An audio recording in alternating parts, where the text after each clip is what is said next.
Subscribe करें हमारे YouTube channel को और बेल आइकन को प्रेस करें हमारे लेटेस्ट वीडियोस को देखने के लिए।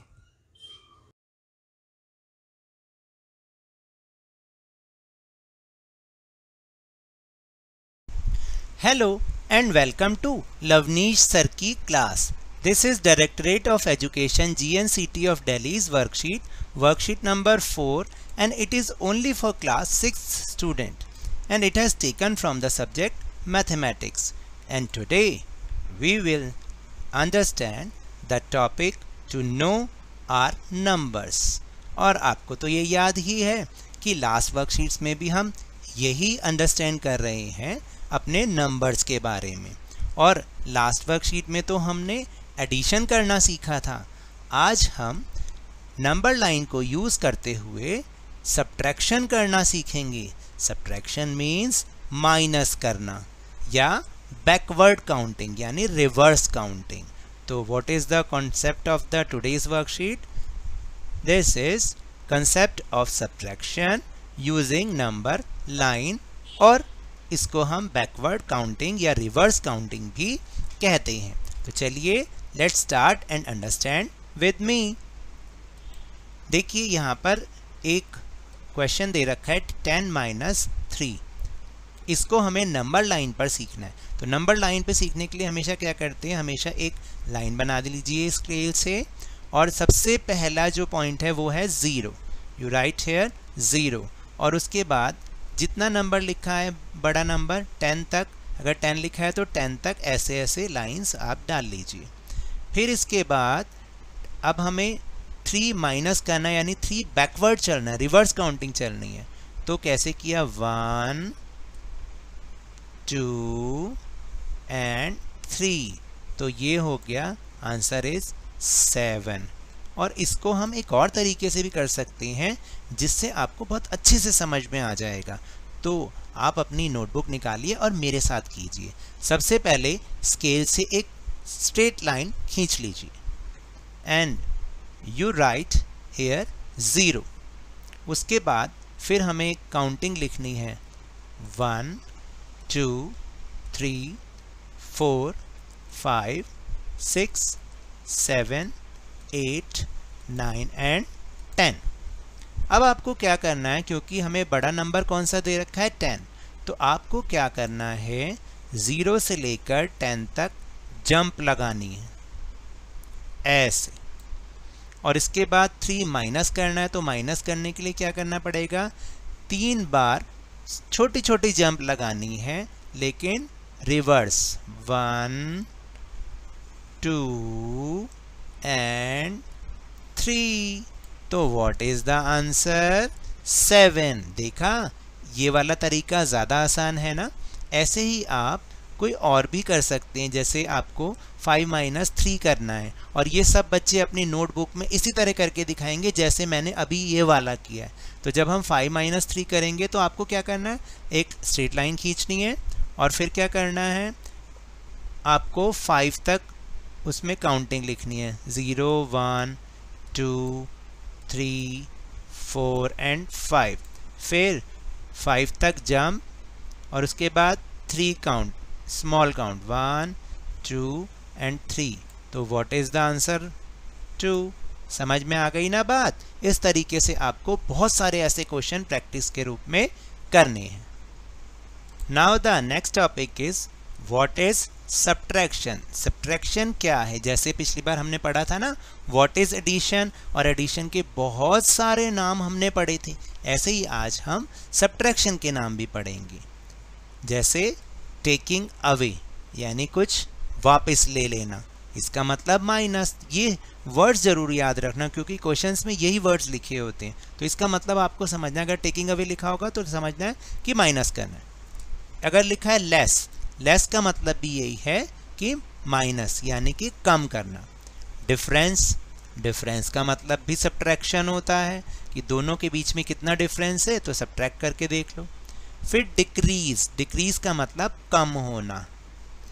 फिर डिडक्ट, डिडक्ट का मतलब भी कम होना, यानी कोई चीज़ कम होना। फिर माइनस का मतलब तो हम समझते ही हैं कि माइनस का मतलब कम। और बैकवर्ड काउंटिंग लिखा हो यानी पीछे की ओर काउंटिंग करना, इसको हम रिवर्स काउंटिंग भी कहते हैं। तो चलिए यहाँ पर एक एग्जाम्पल भी दे रखा है, उसको भी देख लेते हैं। Let's see example number 1। देखिए यहाँ पर एक्सपेंड फॉर्म में भी लिखा हुआ, ये तो आपको आती है ना वंस और टेंस में लिखना। अगर 56 लिखा है तो उसको हम वंस और टेंस में कैसे लिखेंगे, कैसे हम फाइंड करते हैं प्लेस? जो लेफ्ट वाला डिजिट होता है वो वंस प्लेस होता है और जो राइट वाला डिजिट होता है वो टेंस प्लेस होता है। तो इसको जब हम लिखेंगे तो ऐसे लिखेंगे 5 टेंस एंड 6 वंस। इसी तरह अगर 29 लिखा है तो उसको हम कैसे लिखेंगे, इसमें कितने टेंस हैं? 2 टेंस एंड 9 वंस। ठीक है, तो फिर अगर हमें इनको दोनों को सब्ट्रैक्ट करना है तो 56 में से 29 जब हमने सब्ट्रैक्ट किया तो आंसर आया 27। और इसको अगर हमें एक्सपेंड फॉर्म में लिखना है तो कैसे लिखेंगे? 2 टेंस एंड 7 वंस। इसी तरीके से एग्जाम्पल नंबर 2 भी है। 40 में 4 टेंस एंड 0 वंस और 18 में 1 टेंस एंड 8 वंस। इसको सब्ट्रैक्ट किया, आंसर आया 22। और 22 को जब एक्सपेंड फॉर्म में लिखेंगे तो कैसे लिखेंगे? 2 टेंस एंड 2 वंस। समझ में आ रहा है एक्सपेंड फॉर्म कैसे लिखते हैं? ये हमने 4th और 5th में भी कर रखा है। तो now let's do some other questions. Question number 1 is by how much is 3756 less than 5433? Word क्या आया बताओ? इसमें कौन सा कीवर्ड है? वो है लेस देन। लेस देन का मतलब सब्ट्रैक्शन करना है। तो इसमें बड़ा नंबर हमेशा याद रखना, बड़ा नंबर ऊपर रखते हैं और जो स्मॉल नंबर होता है उसे नीचे, ग्रेटर ऊपर स्मॉलर नीचे। तो ऊपर लिखा हमने 5433 और उसके डिजिट के नीचे डिजिट लिखना है।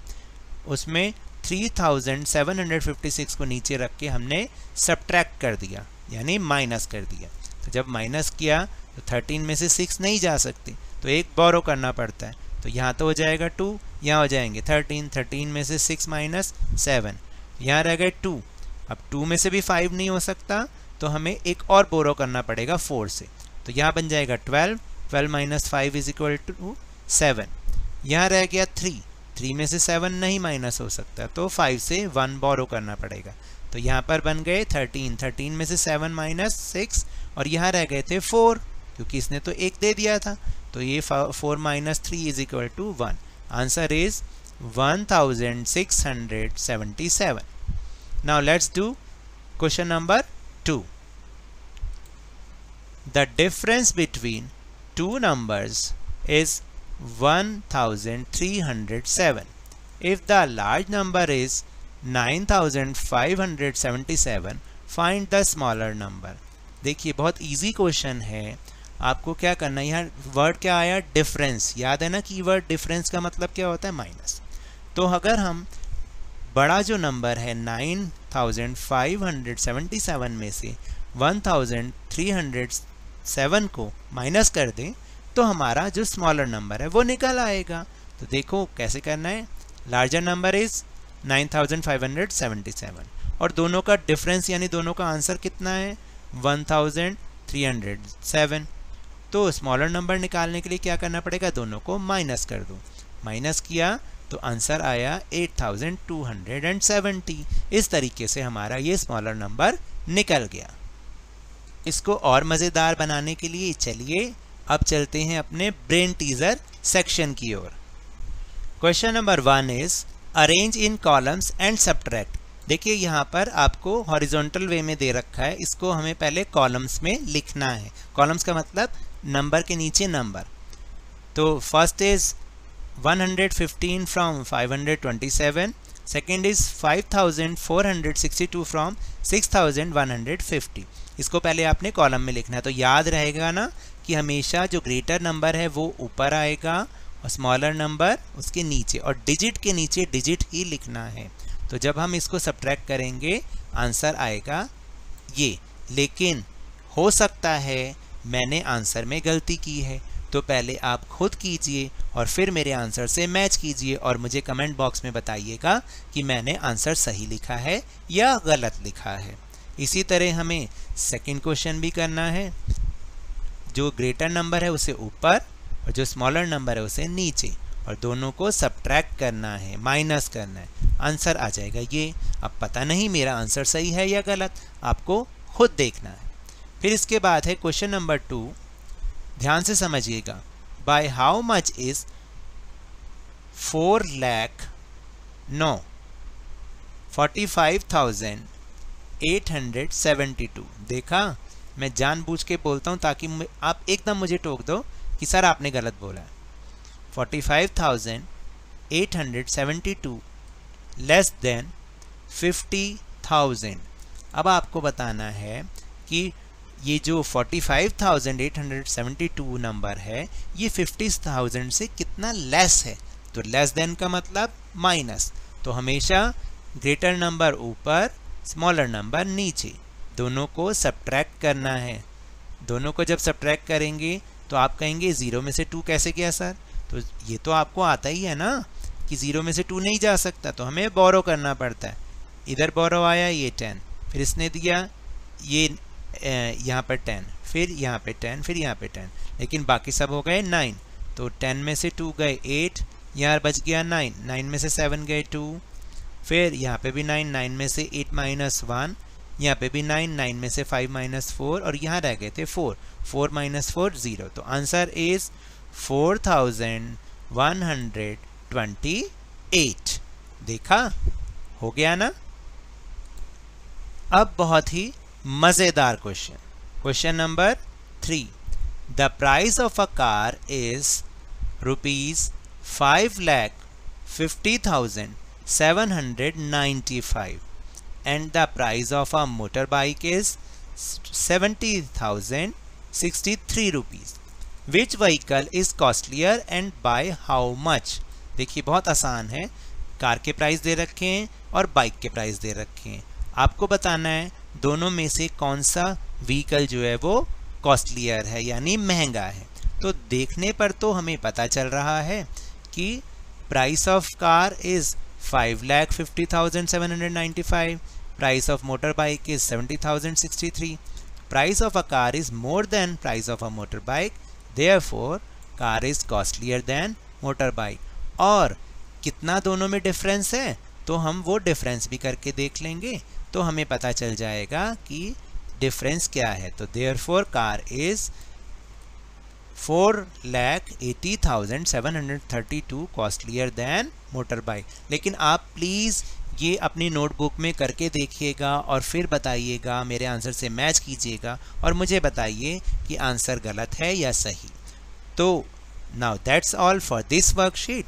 अगर मेरे इस तरह समझाने से आपको थोड़ा सा भी समझ में आया हो तो इस चैनल को ज़्यादा से ज़्यादा सब्सक्राइब कीजिए, लाइक कीजिए और बहुत ही ज़्यादा शेयर कीजिए, और मेरे साथ खेल खेल में इसी तरह वर्कशीट को समझते रहिए, लेकिन ध्यान और मन लगाकर ज़रूर पढ़ते रहिए। Thank you very much.